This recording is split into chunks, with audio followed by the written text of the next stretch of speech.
love that logo a lot. And I love the Niners beating up on the Dallas Cowboys. And I love the Jerry Jones hate.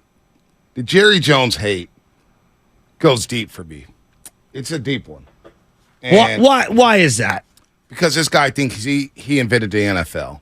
He's the puppet master. He pulls all the strings. Hey, Raider fans, he's the reason you're in Las Vegas and not L.A. He's the reason for that. You could have had that L.A. market and a great stadium at SoFi Stadium.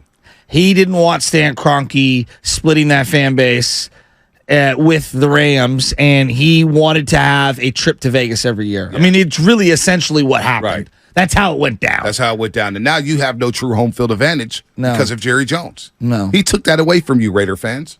He took it away. Jerry Jones. Now, he bought the Cowboys back on February 25th of 1989. Bought the Cowboys for $140 million. What an investment. They're now worth $9 billion. Wow. I mean, if they went on the open market, they might get more than that. They might get $11 billion. I mean, seriously. I mean, he bought them for $140 million. Is there a bigger brand in football? No, there's not. I mean, the Texas market, that logo, that fan base. Wow. Keep going. Huge brand. And, I mean, they haven't won a Super Bowl since 1995.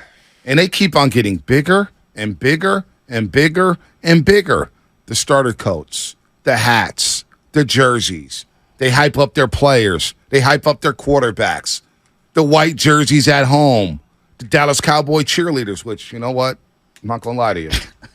I'm not going to lie to you, Shasky, this morning. Shout out to the cheerleaders.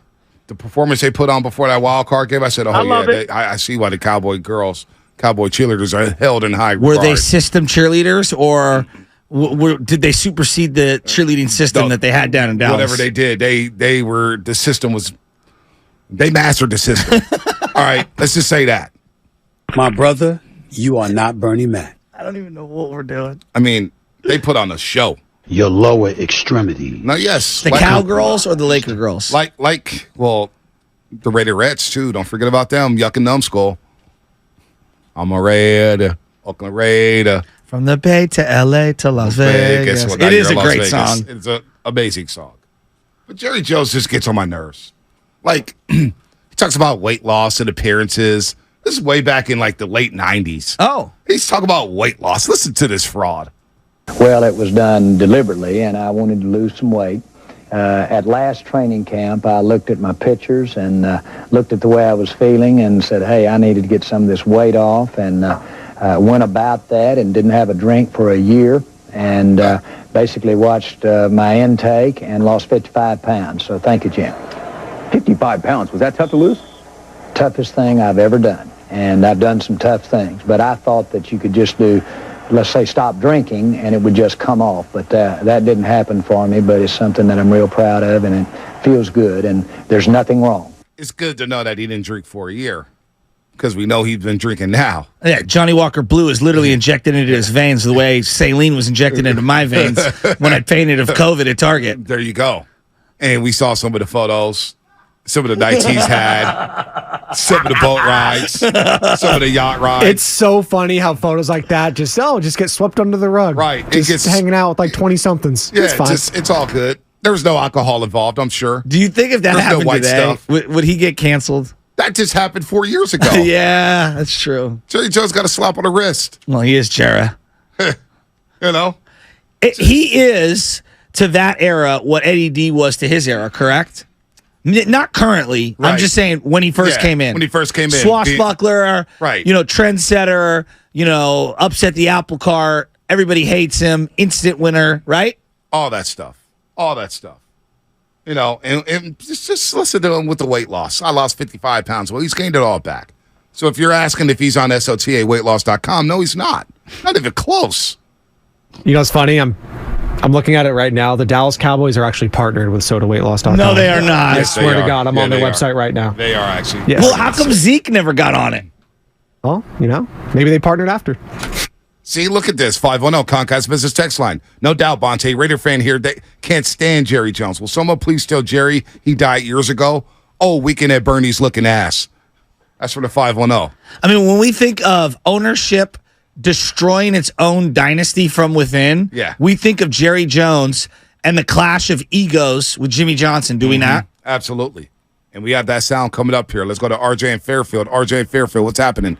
You're on the roast. Yo, good morning, guys. Hey, big matchup, man. This has a Tyson Holyfield feel to it. You know what I'm saying? We got red versus blue, Texas versus Cali. I'm so hyped for this game. I just wanted to say, man, who voted on the term America's team? How did they get that term? I don't know who voted for that, but I know I wouldn't vote for that. Cali didn't vote for that. Another one. Hey, my wife heard that dude Ruiz, and she said, "Ew, he's stupid." Oh my God! If she say that, you must be you probably don't know what you're doing in your job. You know what I'm saying? So, hey, I just want to say that we done seen Dak Prescott this year already, and his name was Josh Dobbs. Josh Dobbs did his thing out there on the Niners defense. You tell me Dak Prescott's going to do better, or he's probably going to be similar to that. So I got this game, man, 27-17. It's going to be a good one. And, man, I'm so hyped for this game. I appreciate you having me on, guys. No doubt. Thank you. Jordan, Lubbock, Texas. What's going on, guys? What's going on, Jordan? What you got? Hey, so I want to say right off the bat, I'm calling from Lubbock, Texas. I am a Dallas Cowboys fan. I've been listening to you guys' show since you guys started this morning, and I just want to talk some football with you guys. I don't hate the Cowboys. Only in January is when I hate my Cowboys. Listen, our defense, you guys haven't really played a defense like our defense yet this season. So what I'm excited to see is how our defense stacks against that offense. And our offensive line is all healthy for the first time in like 2.5 years. So what do you guys think about our offensive line and our defensive line going up against yours in the trenches? You know what? You sound like a reasonable Cowboy fan, so I'm not going to get on you. And you live in Lubbock, Texas, where the only thing you got to do is go to Texas Tech games and go watch the Red Raiders, who aren't doing a damn thing this year. Look, Jordan, the game's going to be won in the trenches. No doubt about it. When it comes to these big boy games and it comes to these big boy teams, it's always who's going to control the line of scrimmage. How's Colt McKivitz and Spencer Burford and Jake Breno going to hold up against that Cowboy defensive line? And apparently, according to Mike McCarthy, who was just on 105.3 The Fan out in Dallas, those guys didn't want to do the crossover this year for God knows what.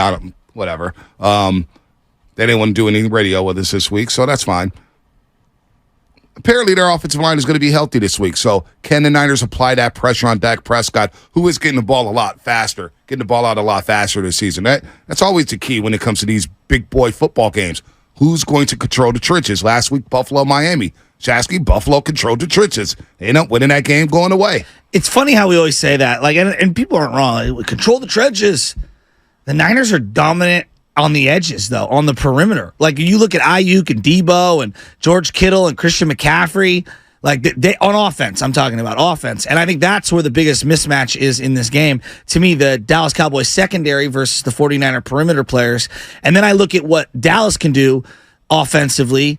I don't know if they can expose this secondary in terms of doing what the Rams did. Right. The Rams have some pretty good personnel, and Stafford can really sling it. And they played very soft coverage in that game. I think that CD can have a game with a lot of catches, but can it be an inefficient? Like, can you keep him under 10 yards per catch? Right. Like, that to me is very important. Like, if he's going over 10 yards a catch, that means he's getting big chunk plays and beating you downfield. That's the one thing I don't want to think. Do you fear anyone outside of CD? No, I mean, Brady Cooks can get over the top. He does have speed. Okay. And if he gets matched up on Ambry Thomas, that does concern me. There better be a safety over the top to help out AT, Ambry Thomas. Because that does worry me with Brandon Cooks. He will get down the field. That's the one thing he can do. He can run and go right with the best of them. He's got speed. So don't let him get over the top. Make sure if he's matched up on Ambry Thomas, do not leave him in one-on-one coverage. All right? Ambry, I do not have a lot of confidence in right now. I really don't. Well, Diamond Lenore had the big interception in the playoff game last year where Dak just held it through late to the flat, or not the flat, but out to the side, and he just cut right in front of it. So I worry about Travis Ward a lot in this one. The groin, the heel, everything that's going on there. But it doesn't. I don't know. I think he's more banged up than he's admitting. Probably he's a That's little not banged good. up. No, it's not good. But CeeDee Lamb, is he going to beat you over the top? He's more of a possession receiver now. He'll try That's to get true. deep down the field. But I think they'll have a nice little game plan for CD. And if they want to try to short stuff and get the ball out quick, well, they're going to get hit fast. Yeah. And I'm not sure they want to handle that. That's a good point. I'm not sure if they're going to be able to handle that. And Dallas is going to need that run game. If you turn them into a one-dimensional team, that favors the 49ers big time. I thought Van Der Esch was really good in the playoff game, and he's a guy is stuffing the run that I'm very interested to see how they try to make him guard CMC.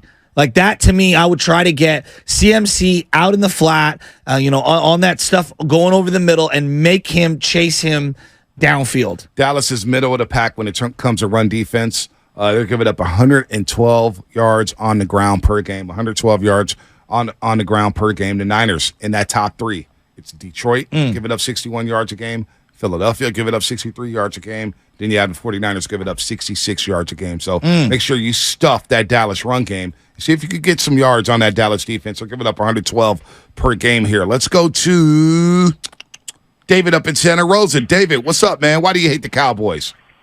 Oh, man, I hate the Cowboys since I was a child. I grew up in Mexico, and the Cowboys were the number one brand over there for the 90s.